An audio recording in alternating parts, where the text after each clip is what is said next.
soy Manuel Padua, soy pintor, tengo 48 años, soy egresado de la Escuela del Museo de Caricatura con el maestro Emanuel Vélez. Ahí me aventé como 2 años, no, como 3 años estudiando con el maestro.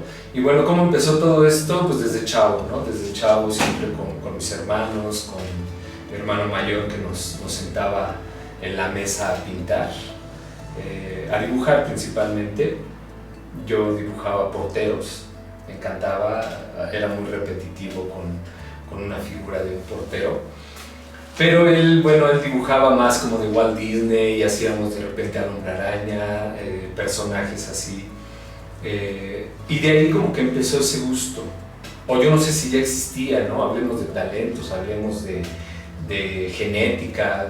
Bueno, podría hablar de genética, pero mi padre, ni mi madre, ni mi abuelo, ni nadie es pintor ni dibujante, ¿no? Pero de ahí surgió como que ese gusto, ¿no? En la primaria, continuar en la secundaria. En la secundaria me tocaba hacer los carteles. Yo estudié ahí dibujo técnico y me tocaba hacer los carteles de las ceremonias, que era una pérdida de tiempo escolar a veces. ¿Por qué? Pues porque me llamaban, ¿no? En plena clase de, a ver, necesitamos que hagas el cartel de la Día de la Independencia, de los niños héroes, y eran carteles grandísimos. Entonces los trabajábamos con gis sobre papel craft. Y pues para mí era de lujo, ¿no? Porque yo me iba a dibujar, me iba a pintar, más bien, a dibujar, y ya entraba yo a mis clases. Entonces para mí eso era guapo, ¿no? Ya nada más me tocaba el recreo y ahí lo hacía, ¿no? Pero bueno, esa es como parte de la historia, ¿no? Ya entrando a nivel bachillerato, entré a un concurso de diseño gráfico con respecto al medio ambiente, y ahí entré con un cartel que bueno, tuvo la mención honorífica, ese cartel, pero de ahí me sacaron de la escuela. Yo estaba estudiando contabilidad, pero pues obviamente la contabilidad no se me dio y pues quedé fuera, ¿no? Ya después, pues ante las circunstancias, pues te dedicas a chambear, ¿no? Entré a una empresa que se dedicaba a la rotulación por computadora, y de ahí afortunadamente continuó esta línea, ¿no? Porque al final tienes un contacto con los colores, con las figuras, con las formas, con los logotipos. Después de ese tiempo tuve la oportunidad de poner mi propio negocio, igual de publicidad. De ahí me aventé como 19 años.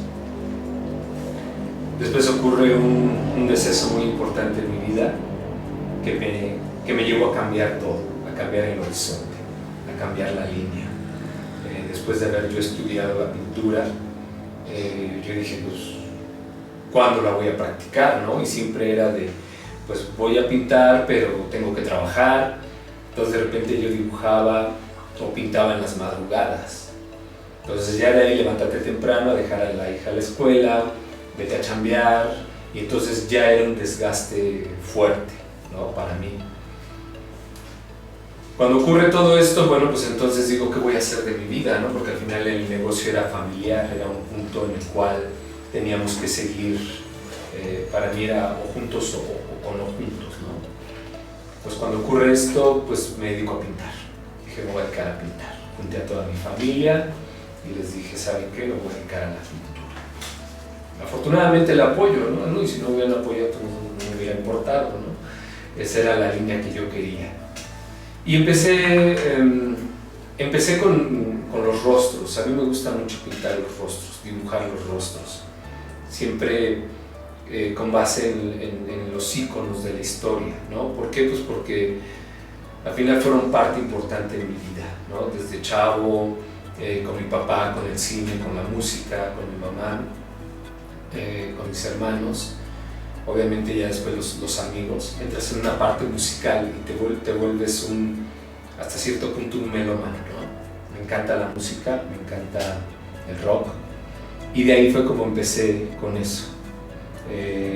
Entré ya con las pinceladas, empecé a aventurarme un poquito más con el pincel, con los colores, Y de ahí me tocó ver a un pintor que se llama Boca.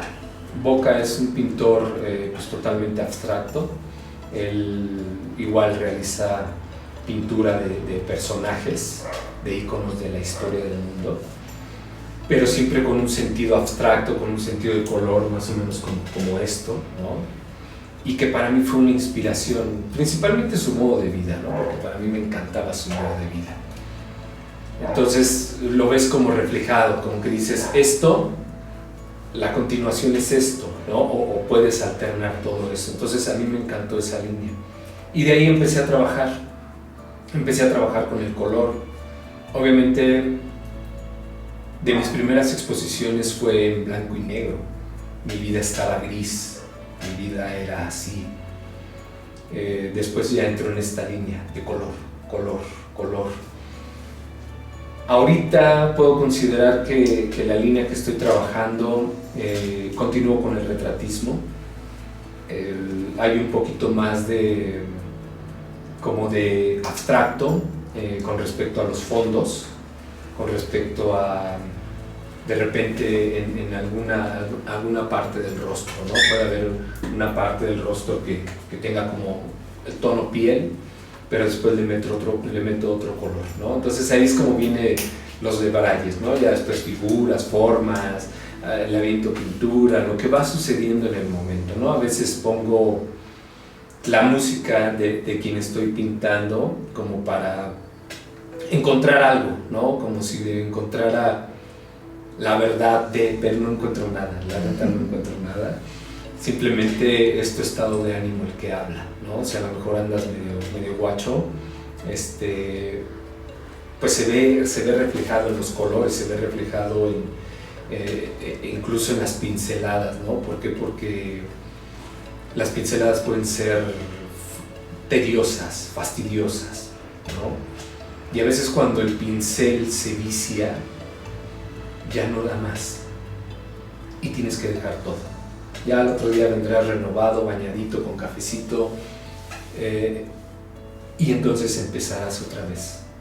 Y a lo mejor te das cuenta que lo que hiciste no estaba tan chido, o lo que hiciste estaba muy chido, ¿no? Y entonces ahí continúas. Ya hasta que terminas el cuadro, para mí hasta que no le pongo la firma, no lo considero un cuadro terminado, ¿sí?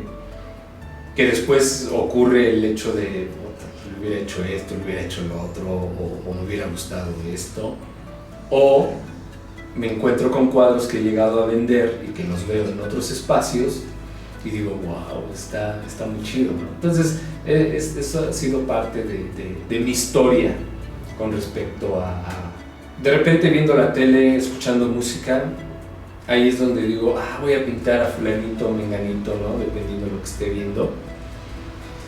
Y entonces empieza como un estudio, ¿no? de fotografía, ¿no? Al final creo que los fotógrafos se llevan el crédito por captar, ¿no? Por captar la esencia del personaje. Eso para mí es bien importante. Y obviamente me transmite, me refleja algo. Y yo digo, este es el que voy a pintar.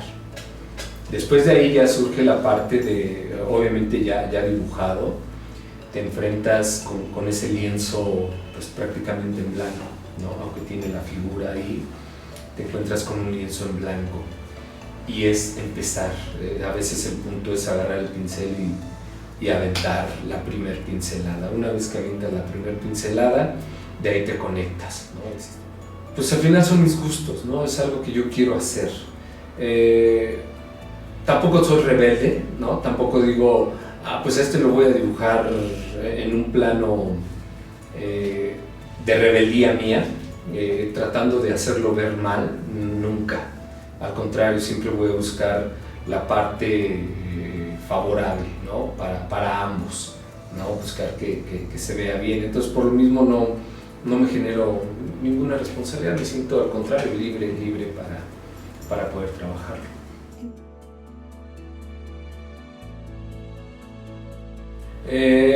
Con respecto a algún cuadro, fue un cuadro de Gandhi.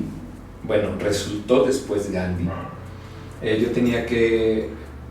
Tenía yo como 5 cuadros, quería yo preparar una exposición Pero cuando hablé al suburbano, me dijeron que no, que faltaba un año para que yo pudiera exponer ahí. Entonces en esos puntos, el cuadro que yo estaba haciendo pues era muy colorido. Y entré en una frustración tal cual que ya no encontré línea con el cuadro. Y empecé a aventarle pintura y empecé a como manejando la frustración en el cuadro. Después le mando las fotografías de lo que estaba trabajando y esta persona ve que pues sí le agradó, ¿no? Y me dijo, mándame todo tu trabajo, vas a exponer el siguiente mes. Entonces para mí fue wow, ¿no? Entonces cambia toda la línea, empiezo a pintar en ese mismo cuadro, le pongo otros colores, le pongo algunas plastas y de repente resulta que veo una imagen de Gandhi. Dije, pues voy a pintar a Gandhi porque hoy estoy sereno, hoy estoy tranquilo, hoy estoy en paz, ¿no? y entusiasmado. Eso es con respecto a algún cuadro, ¿no? Una pintura. Frustraciones, pues a lo mejor puede haber muchas, ¿no? O ninguna. Todo depende lo que uno realmente encamine en su vida, ¿no? Dejaríamos de tener frustraciones si dejáramos de hacer suposiciones, ¿no? Si dejáramos de creer que principalmente en otras personas, ¿no? Es que yo pensé que tú ibas a hacer esto, es que yo pensé que iba a pasar el otro, ¿no? Y entonces ahí es donde verdaderamente puede existir la frustración.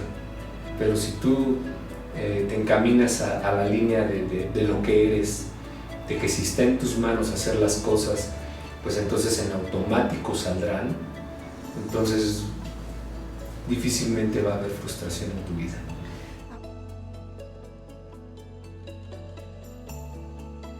Creo que mi momento feliz es ahora. Mi mejor momento es de felicidad, lo siento hoy. No necesariamente por mi pintura, sino por cómo me siento, ¿no? Me siento feliz y por ende todo lo veo feliz. No, tampoco soy del club de los optimistas, ¿no? Pero cuando prolongas esa sensación de felicidad, porque al final es momentánea, y la prolongas, o la vuelves más secuente, te das cuenta que eres una persona feliz, ¿sí? Entonces eso, si tú me preguntas momentos felices, creo que ahora, creo que hoy están esos momentos.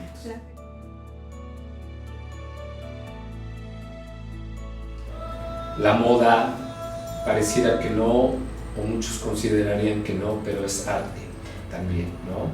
Entonces, para mí, compartir eso es algo nuevo, es algo muy padre.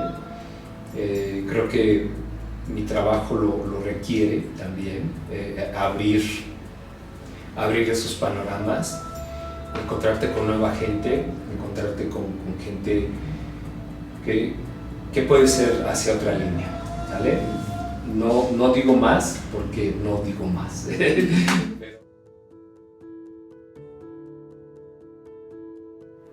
Cuando entramos en el punto de la pandemia, fue un punto muy frustrante en mi vida. Estaba yo muy enojado. Y obviamente si yo manejo la línea de enojo en mi vida, toda mi vida se iba a regir por eso, por enojo. Y entonces me agarré de lo único que sabía hacer. ¿Qué es lo que sé hacer? Pintar. Me dediqué a pintar. Y por ende dejé que las cosas resultaran, ¿no? Todos somos una consecuencia. Todo lo que sucede en nuestra vida es una consecuencia. A veces nos preocupamos por el futuro, pero no le damos la verdadera importancia a lo que estamos viviendo. Y en medida en lo que estamos viviendo ahorita, pues va a suceder en el futuro, ¿no? Entonces, yo entré en esa línea. No hables, no pienses, no digas nada, solo pinta, solo pinta. Y empezó a tener sus resultados, ¿no? Que dentro de la pandemia, pues a lo mejor tuve exposiciones, obviamente tuve ventas de cuadros, hubo puntos de relación con más gente. Entonces para mí eso era como que la cosecha, ¿no? Eso fue lo que me dio todo esto. Pero no me quitaba lo enojado, eso no dejo de estar enojado con las líneas que se están manejando, ¿no? Con respecto a todo esto, ¿no? Ya para mí ya esto está la madre del cubrebocas, ¿sí? Ya me tiene harto. Y yo puedo entender que la gente dice es que hay que cuidarse, pero realmente no te estás cuidando, estás teniendo más miedo, ¿sí? Cuando alguien se cuida, realmente está trayendo a su ser y está generando en su ser cosas buenas, cosas bellas, y entonces eso es verdaderamente cuidarte. Pero la gente considera que ponerse un cubrebocas es cuidarse, y no, en realidad te estás basando en el miedo, y entonces así vas a vivir toda la vida. Y a mí no me interesa eso, no me interesa estar en esa línea, ¿no? Entonces yo creo que aquí los mensajes con respecto al gobierno, con respecto a todo lo que nos llega de información, debería de ser más de qué hay aquí dentro, qué generas de aquí adentro para tener una mayor sanación, ¿no? Para estar bien afuera, para reflejarte bien afuera. Entonces, soy un hombre que me siento bien, un hombre que me siento feliz, que no hay espacio para la frustración, que voy por más, siempre tengo ese punto de legado, de dejar algo, que por lo menos mi hija no se olvide de mí, que tenga algo para, ¿no? Trascender en la vida, ¿no? Y entonces para mí eso es bien importante. Creo que soy lo que ves, ¿no? Lo que hay ahorita, lo que se ve ahorita, ese soy yo. Bueno o malo, no lo sé, ¿no? Pero ese soy yo ahorita. Me siento feliz.